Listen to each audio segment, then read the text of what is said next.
घमंडी इंसान की कहानी। बहुत समय पहले की बात है। एक छोटे से गांव में एक धनी और घमंडी व्यक्ति रहता था जिसका नाम रमेश था। रमेश अपने पैसे, संपत्ति और प्रतिष्ठा पर बहुत गर्व करता था। गांव में वह अपनी शक्ति और संपत्ति के कारण सभी को तुच्छ समझता था और कभी किसी की मदद नहीं करता था। वह हमेशा गरीब लोगों का मजाक उड़ाता था और उन्हें नीचा दिखाता था।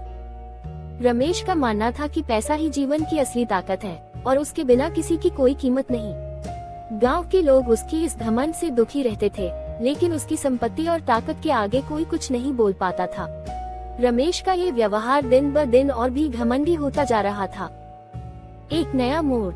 एक दिन गांव में एक बूढ़े साधु आए। उन्होंने रमेश के घमंड के बारे में सुना और सोचा कि उसे उसकी गलतियों का एहसास कराना चाहिए। साधु बहुत ज्ञानी और धैर्यवान थे। उन्होंने रमेश से मिलने का निश्चय किया।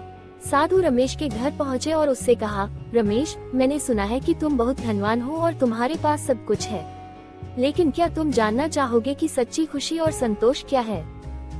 रमेश ने साधु की बात को मजाक में लिया और हंसते हुए कहा, मुझे किसी से कुछ सीखने की जरूरत नहीं है।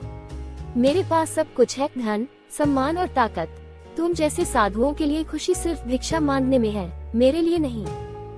साधु ने शांति से उत्तर दिया, धन और ताकत सिर्फ अस्थायी चीजें हैं। असली खुशी भीतर से आती है। मैं तुम्हें ये दिखाने का एक मौका देना चाहता हूँ। अगर तुम तैयार हो तो मैं तुम्हें कुछ ऐसा दिखाऊंगा जो तुम्हारे जीवन को बदल देगा। रमेश ने सोचा कि साधु क्या कर सकते हैं, वह तो सिर्फ एक साधारण साधु है। रमेश को अपनी ताकत पर गर्व था, इसलिए उसने चुनौती को स्वीकार कर लिया। जीवन का पाठ। साधु रमेश को गांव के बाहर जंगल की ओर ले गए।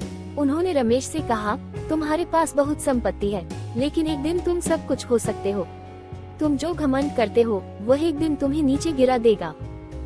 रमेश इस पर हंसते हुए बोला, मुझे कुछ नहीं हो सकता, मैं सबसे शक्तिशाली हूँ। साधु ने फिर से शांति से कहा, चलो एक दिन का अनुभव करते हैं। तुम बिना अपने पैसे, नौकर और ताकत के एक दिन गुजारो। सिर्फ अपने ज्ञान और परिश्रम से तुम्हें आज का दिन बिताना होगा। रमेश ने सोचा यह आसान होगा और उसने साधु की बात मान ली। दिन की शुरुआत में रमेश ने खुद को अकेला पाया, बिना किसी मदद के। उसे भूख लगी, लेकिन उसके पास खाना नहीं था। उसने गांव के लोगों से मदद मांगी, जिनका वह अक्सर अपमान करता था। गांव के लोगों ने उसकी मदद से इनकार कर दिया क्योंकि उन्होंने उसके व्यवहार को हमेशा बुरा पाया था। रमेश को अब समझ आने लगा था कि जीवन सिर्फ धन और ताकत के बारे में नहीं है। उसे अपनी गलतियों का एहसास हो रहा था। वह परेशान था, थका हुआ और भूखा। उसने सोचा कि अगर वह लोगों से अच्छा व्यवहार करता तो शायद लोग उसकी मदद करते। अंततः घमंड का अंत। शाम होते होते रमेश पूरी तरह से टूट चुका था। उसने साधु को ढूंढा और कहा, मैंने अपनी गलतियों को समझ लिया है।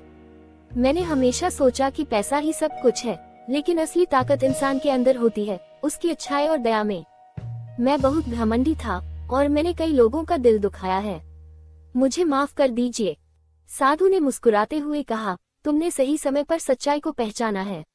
धन और ताकत अस्थायी होती है, लेकिन दया, प्रेम और सम्मान हमेशा टिकते हैं। अगर तुम वाकई बदलना चाहते हो तो अपने जीवन को दूसरों की सेवा और भलाई के लिए समर्पित करो। रमेश ने साधु से वादा किया कि वह अपने घमंड को छोड़कर एक विनम्र और दयालु जीवन जिएगा। उसने गांव के लोगों से माफी मांगी और धीरे धीरे अपनी संपत्ति का उपयोग गरीबों और जरूरतमंदों की मदद के लिए करने लगा। अब रमेश को सच्ची खुशी का एहसास हो चुका था।